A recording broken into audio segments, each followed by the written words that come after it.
Jules, let's focus on Spain a little bit more. We don't need to go into detail. I think everybody and their mom now knows about what happened with the 15 players and the identical email and blah, blah, blah. Fact of the matter is, 3 important players who probably would have started, at least certainly 2 of the 3, Mapileon and the Sandro Panos. weren't there. Yeah. At this World Cup. And we talk about everybody has injuries, and US had injuries, and England had injuries. And the fact of the matter is these players weren't injured. They were at home. Alexia Putellas, who, arguably, I think, alongside with Jenny going a year ago, you would have said she and Jenny are Spain's 2 most important players, maybe Alexia even ahead of her, right? I mean, more Putellas, Jenny was out of that squad. Vilda kicked her out. And she went to play in Mexico. It was a long shot for her to shine so much in this World Cup, I think. And Alexia coming in with the injury. So I guess what I'm saying is there's been so much turmoil, so many big players missing, and yet it's like those clown cars, right? Next man up or next woman up in this situation. Person comes in and they're just as good as the person that they replaced. I mean, they have irreplaceable players, of course, like Aitana Bonmati, who's the player of the tournament, who's probably going to win the Ballon d'Or now. Those kind of guys. I think even Paredes. But then the depth in their squad, because the program that they put together 10 years ago, let's say roughly, has been just so successful. They are currently the World Cup holders, the Under-20 World Cup holders, the Under-17 World Cup holders. So you know that for the next 10 years, not all of those girls are going to make it to the top and be amazing. But the depth is there. If already they are the best team in the Under-17, Under-19, Under-20, and not even for the Women A team. So it's incredible what they've done.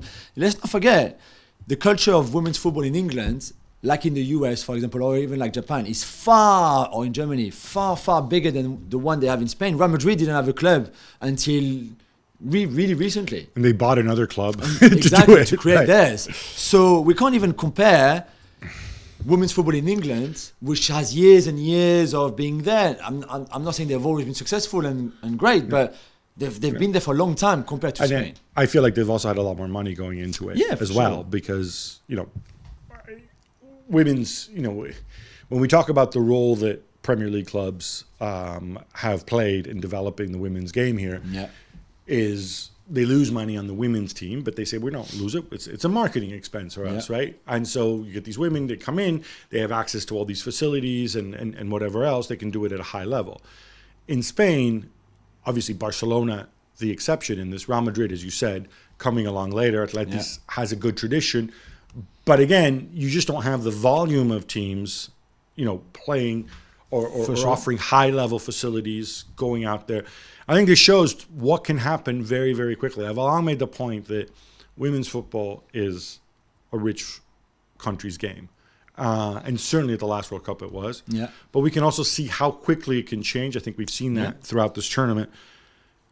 Going back to Vilda, there's no question, especially in the Anglo press, he's like the villain of this piece, right? And probably what I really struggle here is that we don't have any detail, because they've decided during the tournament, it's understandable during the tournament, okay, nobody's going to talk about it. Vilda doesn't talk about it. The players, both the ones, some of whom, as you said, were the ones who quit the national team, who sent that email and then agreed to come back under whatever terms. They haven't spoken about it. The 3 players who stayed home haven't spoken about it. And I kind of feel we're in this situation where we just don't know.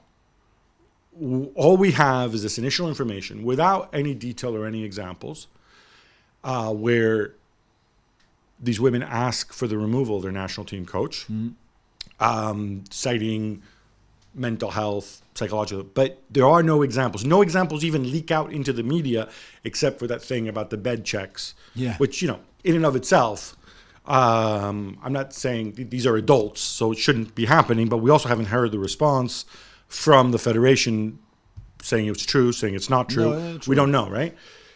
And they continue with Vilda, and they end up winning the World Cup. So at the very least, there is a story here of how you can put your differences aside and succeed.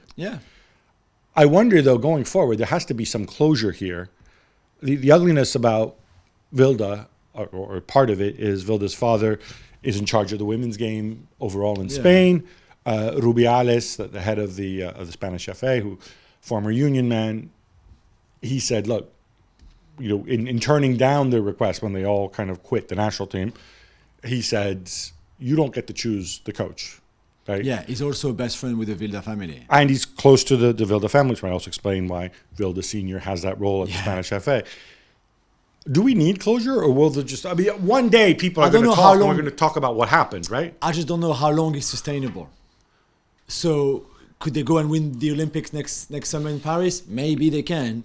How long can you... how many tournaments can you have where clearly there's a big issue between your head coach and most of the squad? I mean, the fact that at the end they won it, and it took a very long time for some of the girls, not even all of them, to go and kind of celebrate it with Vilda, with their own head coach, I think shows the fact. But again, you can win and you're not all friends. You can win and not everybody likes their manager. It's the same in every job. Not everybody likes the guy who's in charge. I can understand it. I just wonder how often can you do it? Can you go and again do it next year? Can you do it again doing it in the next Euros and the next World Cup?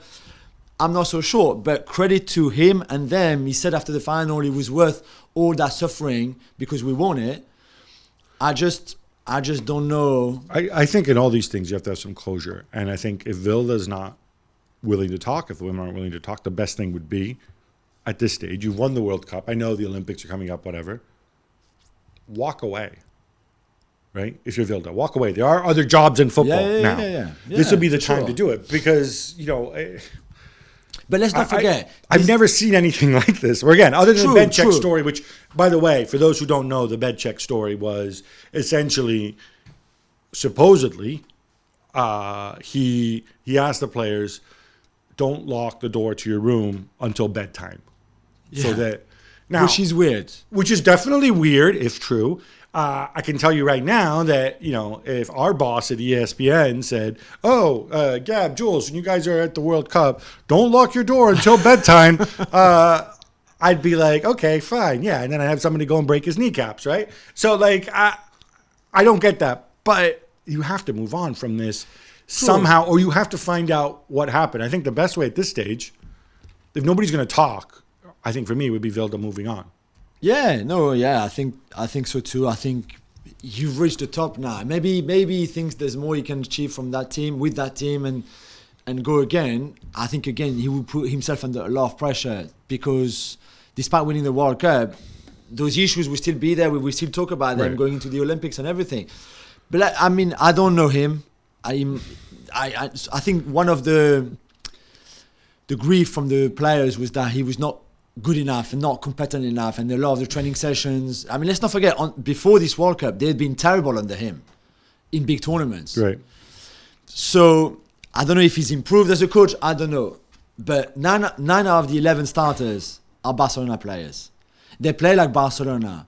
They clearly. Could it have been? Are you suggesting it's like the old Sampdoria under Vujadin Boskov, where the players run it? Clearly, it looked like that. And again, we don't know exactly what happened, but it looked like. I'm not saying any coach would have gone and won it. That's not what I'm saying. However, you have such a good, strong core of that team from the most successful team in the women's game at club level. That is a big help. That's all I'm saying. So many questions here. I hope we get more answers because I think it's a fascinating story. You had issue, not just you, me too, with the behavior of Luis Rubiales, the head of the Spanish FA.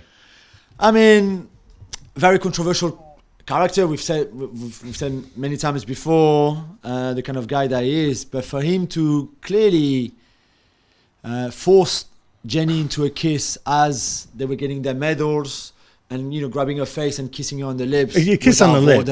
It's not like a friend kiss. No. This is like. It's weird, and it's not like he was kissing everybody on the lips, right? Yeah, and she's not his wife or his girlfriend or his partner or anything. They're not together. So you force kiss someone like in a ceremony like that in front of the whole world, but even in private it would have been completely wrong. But which is for me harassment. In Spain, the feminists and the people in the government, the women's government, went really, really far into sexual assault and all of that, because Jenny clearly, and she said it after in the dressing room, she didn't want it. She didn't want a kiss, and he forced her, and there was nothing she could do.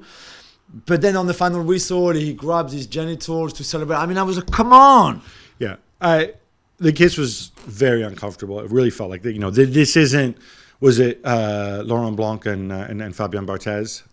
Kissing on the... Yeah, this is not like that. Let's be very, very clear. Definitely not. I don't think it was an erotic thing. Unacceptable. It was just like a bigger, stronger man, like crossing a boundary. I think he needs to think, he needs to apologize. Yeah. Very clearly, and say, look, these are professional athletes. These are adults. You wouldn't do that. I mean, unless this is ordinary for him. And when Spain win the men's World Cup, or the men's Euros next summer, is he going to go and kiss Gavi on the lips? I know. If this is how you do it with everybody, fine. But no, I thought that was clearly crossing a boundary. Thanks so much for watching ESPN on YouTube. And for more sports highlights and analysis, be sure to download the ESPN app. And for premium content and live streaming, subscribe to ESPN Plus.